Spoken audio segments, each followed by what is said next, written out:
Do you know what ballot or whatever, how they do that? Yeah. This is a pretty awesome way to open the season. If we get that race in, I mean, what a great way to start the season. Big money. And that means a lot to the guys that are racing those A-mods out here with a shot to go to Boone. Yeah. Are you kidding me? I think so. I've never been to Boone. I don't know if we'll ever go to Boone. $1,000 in the invitation to Boone, that's pretty good incentive. It's a carrot, yeah. Yeah, absolutely is. You know, I mean, who doesn't want to go to Boone and go to that show and race? You know, it would be cool because Pat from Fast Shafts is such an awesome guy. He does so much for the sport. To support him and what he's doing, that's the cool part about it to me. Right on. Yeah. So here's some news about the pad you're talking about. It's eventually going to be covered and lit. Awesome. So that's cool. So be like Tulsa. Well, and forever they talked about having a tech shack that you'd roll through and they doing the inspection and all that, and I'm all for it. Absolutely, I am. We've got a nice level surface, a full tech crew, and keep everybody on the same level. And exactly. I mean, because we can talk about that scale and weights and things we've seen, and we'll just leave it at that. There you go. Yep. Oh man. So good. Hopefully we'll get this race in as a 50% chance. 50% is 50%, right? Right. Yeah. Right. So half we're empty, gonna, half full. Well, we're going to look at it. We're going to look for half empty on this one. Yeah, that's right. We don't want it all the way full on this. That's a lot of water. We just want to race. Better because we can race when it's full, right? No. There again, full it depends on how water. you look at it. Exactly. That's what I'm thinking. Exactly, Warren. Awesome. So, man, I'm excited to do this. I really want to get that. A great way to start the season at Willamette with the best modifieds around, because if there's $1,000 to win, it's going to draw the guys from Southern Oregon and Washington and hopefully, especially Cottage Grove's not racing. Right. I think there's a race at Wairika. I'm not sure what Medford's doing. Mm-hmm. But so AMCO. Amco's putting that on. Those guys put up the extra money, so kudos to them. Yeah, absolutely. They're really making Mac McJunkin. Yep. Right. They're doing a great job getting. I mean, they're going to have a whole fleet of cars out there at this track. Yeah, they are. Have a fleet last year. Yeah. Well, it's going to be bigger this year. And 2 mods well, they're going to have 2 mods, and I think there's about 3 or 4 street stocks and 6 or 7 Hornets. Yeah. I mean, they're bringing a main. Right? Oh, there you go. There are 2 A mods they had here in the car show. Were beautiful nice, cars, sharp-looking cars. Mm-hmm. They run half as fast as good as they look. They're going to be hot. Yeah. Well, we'll find out. That 33 car looked pretty good too, didn't it? Yeah. Yes, it did. Yes, it did. But they all look good. Well, that's the thing is there's so many drivers out there with good equipment now. I mean, anybody, if you make the main at Willamette or Grove, I mean, there isn't a car in that field truly that can't win that show. Yeah, you got 20 cars that start the A main. 15 to 18 of them are going to be contenders, right? And the other 2 guys are right there. Yeah, they're a win waiting to happen kind of a deal. They're a Brooke Shaw driving school away from waiting that's from right. victory. So there you go. Sign up for Brooke Shaw. There you go. And if you guys want some information, the number they can call on that is. It's Larry Shaw Race Cars. Larry Shaw Race Cars. You go LarryShawRaceCars.com to register. Yeah, exactly. And there's $100. It's going to make you serious about the school. And do we have a link on Moxie? We do, and we'll put it up again. Okay. We'll definitely put that up again tonight. Be a good idea with the updated date. Yes, we'll do that. And all right. So how about 1-870-251-2966? There you go. There's a number you can call, and if you didn't get it the first time, go back, listen to the show again, and you can find it at the 2.5-hour mark. Cool. So, we're excited to see you guys out there, and the old guy going to be with you? Oh, yeah. Always. All right. Yep. Heck yeah. He makes these guys race. They don't even want to race, but Virgil says, "Get in that car, boy. Get in that car, boy. Jeff, go change that tire." I can remember Virgil out there in, 69? He started in 69. Yeah. Well, I was a kid. There you go. I got a stat right. Well, you did. I remember when I was a kid, my play day. Remember play day? Oh, yeah. Jeff, we grew up out there, and you get to ride with your drivers. And they piled 10 or 20 kids on a car all over them. Yep. Hanging off the back of yep. I forget what his name was, the VW Bug. Oh, hanging on the back of it. Oh, gosh. Herbie. Yeah. It was super modified. He put a Volkswagen Bug body on it. Yep. Was it Bugby? That was the awesome No. No, it wasn't Bugby. It was, oh, my gosh. Name's right there. I can't believe right you can't think of it, Corey. I know. You are. You put me on the spot. I know. So but I did, as a kid, my Uncle Mike took us out. He took me out to the track, got out there on play day, and I actually got to my first lap around Willamette Speedway in a car was with Virgil Hansen. Is that right? Absolutely. That's cool. And I remember thinking, this is the coolest thing in the world. Virgil Hansen and Uncle Mike. From then on, I was ruined. Oh, I mean, it set the hook. It did. Yep.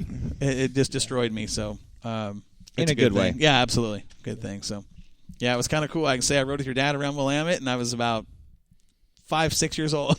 I thought, how cool is this? Yeah. That's a neat deal. So. And then we had Norm was out there driving those cars. Yeah, they trade off every week and won a championship doing it. Yep, 1977. How many wins they have that year? I don't remember. A lot. There was a lot. We used to get the Racing Wheels win stickers, and they were across the whole roof of the car. Yeah. I remember that because funny story about that is when they had that car, we lived in a duplex on William Street in Lebanon.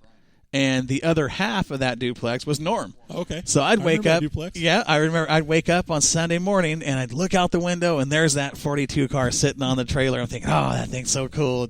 Yeah, it was awesome. But we got Brian on the line. Hold on. Absolutely, we're going to get Brian in. Brian is the announcer at Bakersfield Speedway. Brian Smith. We're going to get him in and talk to him about what's going on down there at Bakersfield. Brian, welcome to Northwest Dirt News. You there, bud? What's going on? How you doing, buddy? Good. How you guys doing? Good, man. It has been a crazy show tonight. Have you been listening? What's that? Have you been listening to the show tonight? No. I've just been chilling, watching a little bit of TV. I probably should have tuned in too, but I didn't. I'll probably catch it later. That's all good. Well, we just wanted to kind of fill in everybody what's going on down there your way. Do you got something on in the background? Just a lot of good racing going on. First of the season, we had a really large car count of A mods and B mods, so a lot more cars this year than last year. A lot of cars being done early in the season, so it's been a good year so far. So who's the guy down there? Is it still a Sawyer and a Pounds rivalry going on down there? Yeah, pretty much just all your pounds. And then you'll pick up some of the guys that come over from the coast, like. Oh, shoot, what's his name? Ryan, and he drives the 41 car. Ryan Lawler from Santa Maria. Okay, yeah. You there? Yeah, can you get your TV going in the background? What's that? You got something going in the background there, Brian? Okay, is that better? Yeah, a lot better. There we go. Thank you. Yeah, it was cutting you out a little bit. So, as far as Bakersfield Speedway's schedule for 2017, what are we looking at as far as big shows other than the Bud Nationals? We got a couple races coming up. I think not this weekend, but let me look there at the schedule. Coming up the 29th of this month, we got Racing for Autism Night. But the other two big events, which will be June 24th, the Richie McAllen Memorial, which will be the fireworks show. Yep.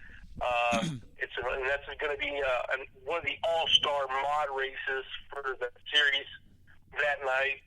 And then we pick up another large race, which is the Racing for Ronald McDonald's house here in Bakersfield, the local Ronald McDonald house. Awesome. It's on August the 12th.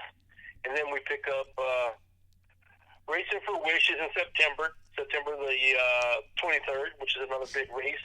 And then, of course, the Mike Mosier Classic, which is on August the 26th. And then we pick up the last race of the season, which would be the 32nd annual Budweiser National in October. We will be down there to work with you for that show. Oh, yeah, definitely. That was so much fun working with you last year, Brian. Oh, yeah. We really look forward. I mean, that's kind of a highlight on our schedule. We come down there and get out of this crappy weather up here and come see you guys in the sunshine. It's fun to travel down there and work with you guys. Now, Brian, you're in the booth that has now been renamed the Mike Mosier Tower, and you actually sit where Mike announced those races for so many years. That's got to be a big honor for you to kind of take over. Truly, from that position as an announcer, Mike was legendary in California for being an announcer. Oh yeah, he was. He wasn't just an announcer for Bakersfield Speedway. He was how would you say it? He meant a lot to a lot of people. He was a very, very spirited person. He gave a lot. He cared a lot, and he did a lot for the racetrack. And that's why people really kind of flocked to come see Mike Mosier. So right. Well, and I'll tell you, I got to be friends with Mike over the couple of Bud Nationals that him and I got to work together, and we became, not just, comrades as announcers, but, friends. He was very easy to make friends with, and I spent a lot of time on the phone with him and actually talked to him about about a week before he passed, he called me and said, hey, looking forward to working with you and coming down to the Bud Nationals. He goes, I have a great time working with you, and it's always, fun. And I said, man, that's one of the, like Warren just said, it's one of the highlights. I can't wait to get down there and do it again with you. And he said, yeah, I'm kind of going through some things. I'm not, feeling good, and they're doing all this stuff to me. And he said he was going down to Arizona to do some tests and whatever they're going to do for him. And then through Facebook, I found out about a week later that, he had passed. And it bothered me a lot because, I didn't know Mike, but for maybe, 3 or 4 years. But Mike was one of those guys when you get to be friends with, you felt like you knew him for a lifetime. Oh, definitely. I watched him as a kid many years out there, and then when Scott came to me and one year after a race my little brother promoted in 2015, he came up to me and asked me if I thought about announcing, and I go, well, if you give me the opportunity, I'd give it my best shot. So here it is, second year with them. I still got to clean up some things. I'm really proud of my in-the-box announcing, but when I go down to do my interviews, I'm still a little shaky because some of these drivers they're not intimidating. It's just certain questions you want to ask them. You want to make sure you get that right answer, and then you want to make sure you ask the right questions. So, and I know the fans need the feedback because there's a lot of fans, and they love to hear that. Absolutely, you're right, and it's not something just anybody can do. And last year was your first year as an announcer, correct? Yes. You're kidding me. No, yeah, we got to work down there, and you're doing a heck of a job, man. Oh, no kidding. I thought he'd been there forever. No, that was his first year. Wow. Last year. Did a great job, and we're looking forward to getting down there and working side by side with you again this year for the Bud Nationals. And so far at Bakersfield Speedway, I got that race. Yeah. How's the racing been here in the early part of the season? Because you guys have got 3 or 4 races in now. Yeah, we got. Well, being Sully, we call it. Sully. This is. I think we just did race 5 of the season. Let's see here. 1, 2, 3, 4, 5. No, maybe we're on race number 6. They're already on race number 6. I'm not sure. Gosh. That's it. I'm moving. We haven't even got to race yet. It's kind of crazy because I'm keeping a journal of this year. Usually, our how would you say it? Our analyst, which is Don Lowe, who runs. He keeps track of everything through the whole season. He keeps track of everything for like the last 30 years there. That's how long he's been there. And I'm keeping my own journal so I can keep track of who our winners are. So far, the A mods we've had 5 different winners. Same thing with the B mods. Every division's had a new winner every week. So wow. It hasn't been a repeat. Cool. In every division. Yes. That's wow. awesome. And again, that goes. Yeah. I mean. But my experience at Bakersfield has been just the Budweiser Nationals. But you get down there and see the level of competition. It's serious business. I mean, it's a lot like Willamette Speedway in its own right, where we just mentioned you've got 18, 20 cars in the race, and 15 of them are you don't know who's going to win. Winners. Yeah, you don't know who's going to win. So it's always fun to watch. And I got to tell you, Bakersfield is one of the strangest places I've watched a race, but what that track does, and Jeff, you guys have had some experience there. We've had some experience. We've tore some stuff up there. LateModelRacer.com. Scott Jackson that runs that website. Talking to him years ago, we'd been down there and tore some stuff up, and his comment about that racetrack is, it'll chew you up and spit you out. It will. Well, you can go.